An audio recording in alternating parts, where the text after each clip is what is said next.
የህዝብ ተወካዮች ምክር ቤት አባል የሆኑት ዶክተር ደሳለኝ ጫኔ ያልተጠበቀ ውሳኔ አሳልፈዋል።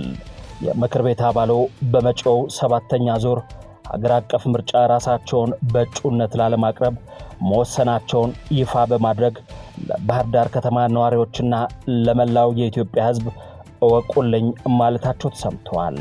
ሰበር መረጃችን ነው። ጠቅላይ ሚኒስትሩ ስለኔ የተናገሩት ሐሰት ነው፣ በእኔ በኩል ያለው እውነት ይህ ነው። ይህንን ያሉት የቀድሞው የውጭ ጉዳይ ሚኒስትር ገዱ አንዳርጋቸው ናቸው። ገዱ ከጠቅላይ ሚኒስትር አብይ አህመድ ለቀረበላቸው የምስክርነት ጥሪ በደብዳቤ ምላሽ ሰጥተዋል። በዝርዝር ይደመጣል። በቅርቡ ለመንግስት እጃቸውን የሰጡት ኮሎኔል ፈንታውን ሙሃቤ በሽብር ወንጀል የጥፋተኝነት ውሳኔ ተላለፈባቸው። የፌዴራል ከፍተኛ ፍርድ ቤት ልደታ አንደኛ የህገ መንግስትና የጸረ ሽብር ወንጀል ችሎት በዋለው ችሎት ኮሎኔል ፈንታውን ሙሃቤ ላይ በሽብር ወንጀል የጥፋተኝነት ውሳኔ አሳልፈዋል። አንኳር መረጃችን ነው።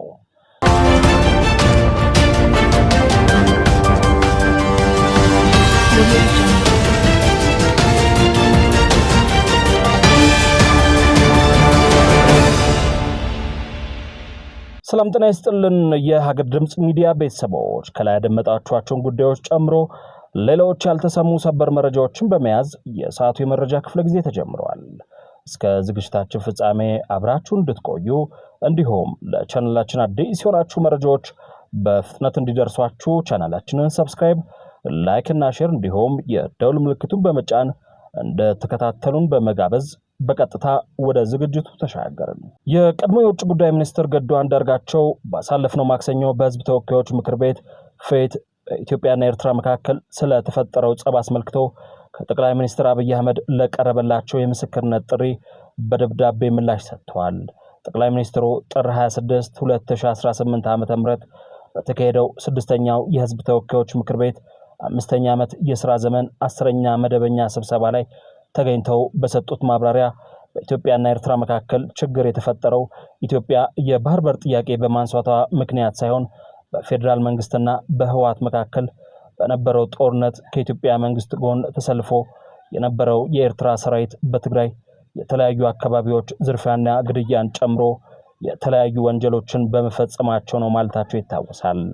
ጠቅላይ ሚኒስትሩ አያይዘውም ህዝቤን አታጎሳቅሉ የሚል መልእክት አስይዘው ገዱ አንዳርጋቸውን ወደ ኤርትራው ፕሬዝዳንት አቶ ኢሳያስ አፈወርቂ መላካቸውና ገዱ ህሊና አላቸው ክር አላቸው ኤርትራ በሄዱበት ወቅት ምን እንደመከሩና ሊመሰክሩ ይችላሉ ሲሉ ገዱ አንዳርጋቸው በጉዳዩ ላይ ምስክርነታቸውን እንዲሰጡ ጠይቀው ነበር። ገዱ አንዳርጋቸውም ጠቅላይ ሚኒስትሩ በህዝብ ተወካዮች ፊት ላቀረቡት የምስክርነት ጥሪ ለሚዲያ አካላት ባሰራጩት ባለ 3 ገጽ ደብዳቤ ከኤርትራ ጋር የተፈጠረውን ጸብ አስመልክቶ ጠቅላይ ሚኒስትሩ ስለኔ የተናገሩት ሐሰት ነው ሲሉ ገልጸዋል።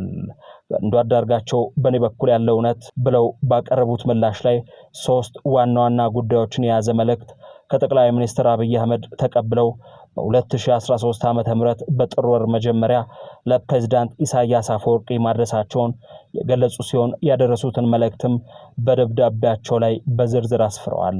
በወያኔ ላይ በጋራ በተወሰደው የተቀናጀ ኦፕሬሽን ለድል በመብቃታችን የእንኳን ደስ አለህ የደስታ መግለጫ ለፕሬዝዳንት ኢሳያስ ማስተላለፍ፣ የሰሜን እዝ ጥቃት በደረሰበት ወቅት ሰራዊቱን ተቀብለው ላደረጉለት እንክብካቤና ኋላም ለመልሶ ማጥቃት እንዲዘጋጅ ላደረጉልን ወንድማዊ ድጋፍ ለኤርትራ መንግስትና ህዝብ ምስጋና ማቅረብ እና አንዳንድ የወያኔ ደጋፊዎችና የኢትዮጵያንና የኤርትራን መልካም ግንኙነት የማይደግፉ የውጭ ኃይሎች በተለያዩ ዓለም አቀፍ ድርጅቶችና ሚዲያዎች አማካኝነት ከሰብአዊ መብት ጥሰት ጋር በተያያዘ በከፈቱ ሰፊ የስም ማጥፋት ዘመቻ ሊደረግ ስለሚገባው የጋራ ጥንቃቄ ማብራራት እንደነበሩ ገዱ አንዳርጋቸው በደብዳቤያቸው አብራርተዋል። ገዱ አክለውም ጠቅላይ ሚኒስትር አብይ አህመድ ለፕሬዝዳንት ኢሳያስ የሚቀርቡትን እነዚህን መልእክቶች ከገለጹልኝ በኋላ በሳቸው በኩል ጦርነቱ መጠናቀቁን በይፋ ለህዝብ ማሳወቃችንን ተከትሎ የዓለም አቀፉ ማህበረሰብ እየጠየቀን ያለውም የኤርትራ ሰራዊት ከኢትዮጵያ እንዲወጣ በመሆኑ ለምን የኤርትራ መንግስት ሰራዊቱን እንዲያስወጣ በግልጽ አነግራቸውም የሚል ጥያቄ ለጠቅላይ ሚኒስትሩ ማቅረባቸውን በማስታወስ ጥያቄያቸው ውድቅ መደረጉን ገልጸዋል። ገዱ አንዳርጋቸው ምላሽ ባሉት ደብዳቤ ላይ ጠቅላይ ሚኒስትሩ በመላ ሀገሪቷ በፊት አውራሪነት ከመሩት የሰው እልቂት፣ ንብረት መውደም፣ ማህበራዊ ምስቅልቅልና የሀገርን ህልውና ለሚፈታተን ቀውስ ራሳቸውን ነጻ አድርገው ሌላ ተጠያቂ መፈለጋቸው ኢትዮጵያ ካለችበት ሀገራዊ ቀውስ የከፋ ሌላ አዲስ ቀውስ ለመፍጠር እየተንደረደሩ ነው በማለት ስጋታቸውን ጭምር ገልጸዋል። ይህ የሀገር ድምጽ ነው። የህዝብ ተወካዮች ምክር ቤት አባል የሆኑት ዶክተር ደሳለኝ ጫኔ በመጪው 7ኛ ዙር ሀገር አቀፍ ምርጫ ራሳቸውን በእጩነት ላለማቅረብ መወሰናቸውን ይፋ አደረጉ። የምክር ቤት አባሉ ይህንን ውሳኔ ያስታወቁት ዛሬ ለባህር ዳር ከተማ ነዋሪዎችና ለመላው የኢትዮጵያ ህዝብ ባስተላለፉት መግለጫ ነው።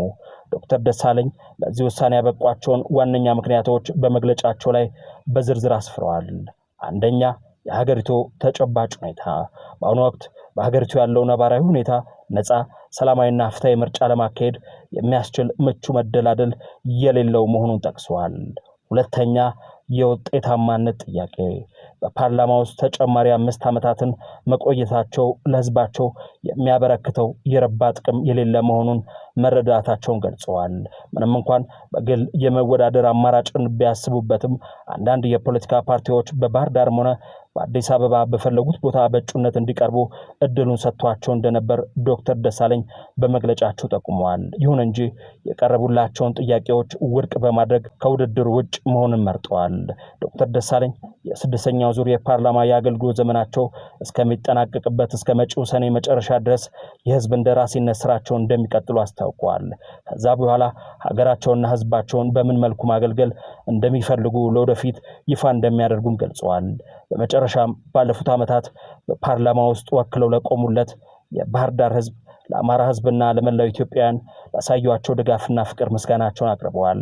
ዶክተር ደሳለኝ ጫኔ ዳኘው የአማራ ብሔራዊ ንቅናቄ አብን ፓርቲን በመወከል የባህር ዳር ከተማን በመወከል በህዝብ ተወካዮች ምክር ቤት ውስጥ በሐቀኛ ድምጻቸውና በጠንካራ የፓርላማ ተሳትፏቸው ከሚታወቁ ተቋሚ ፖለቲከኞች አንዱ ናቸው።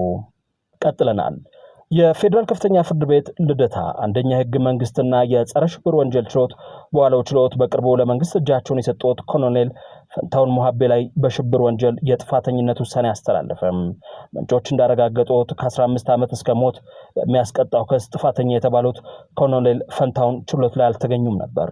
የክሱ መዝገብ እንደሚያስረዳው ከ3 ዓመት በፊት በአማራ ክልል የተከሰተውን የፖለቲካ አለመረጋጋት ተከትሎ ህገ መንግስቱን በኃይል ለመናድ የትጥቅ ትግልን አማራጭ አድርገው ተንቀሳቅሷል በሚል ኮሎኔል ፈንታውን በሽብር ወንጀል ተከሰው በፍርድ ቤት ትዕዛዝ ሲፈለጉ ቆይተዋል። ግለሰቡ የፌዴራሉ ከፍተኛ ፍርድ ቤት በጋዜጣ ጥሪ ቢያደርግላቸውም ሊገኙ ባለመቻላቸው የቀረበባቸውን ክስ መከላከል አልቻሉም በሚል በዛሬው ዕለት ከ15 ዓመት እስከ ሞት በሚደርስ የወንጀል ቅጣት ጥፋተኛ ሆኗል ሲል ፍርድ ቤቱ በይኗል።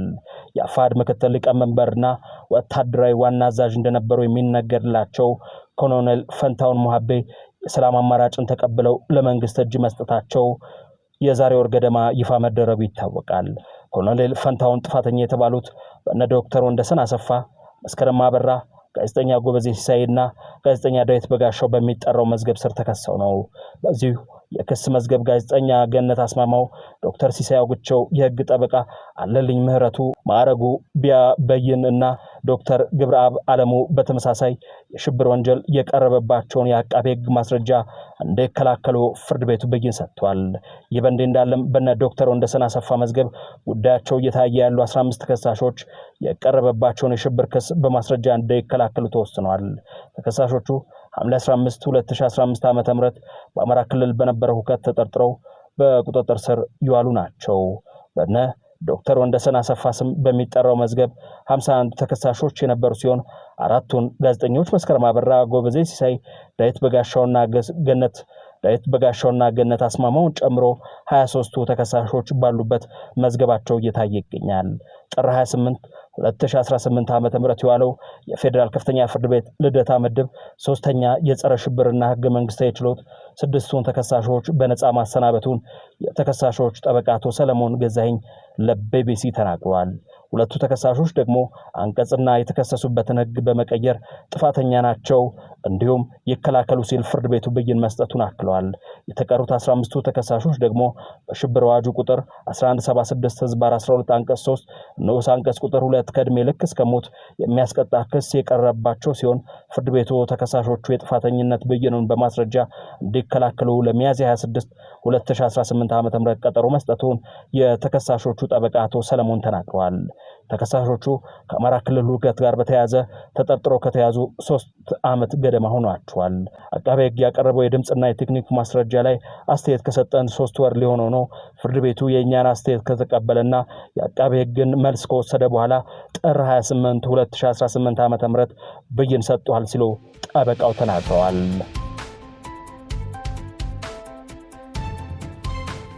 የተወደዳችሁ የሀገር ድምጽ ሚዲያ ቤተሰቦች ከላይ ያደመጣችኋቸው ጉዳዮች የተከታተሏችሁን ይመስል ነበር።